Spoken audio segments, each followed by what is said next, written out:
তো তোমরা সবাই বলো আমি রোজ মাংস রান্না করি। তো আজকে দেখো নতুন কিছু রান্না করছি। আর আজকে আমি রান্না করছি বড়া পিঠে। এই যে দেখতে পাচ্ছ বড়া পিঠে বানাচ্ছি। তো এটা বানাচ্ছি কলার বড়া।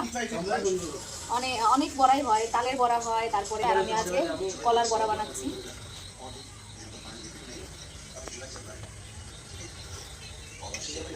তো বড়া পিঠে কে কে ভালো খাও কমেন্টে জানিও। আর যদি তোমরা খেতে চাও তাহলে চলে আসো।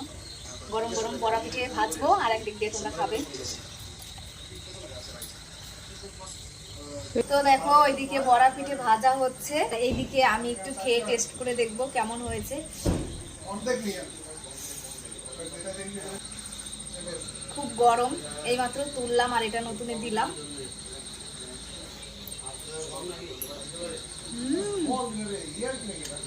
একদম টেস্ট, খুব ভালো হয়েছে। তো এইদিকে এতগুলো ভাজা হয়েছে আর ওই যে ভাজছি।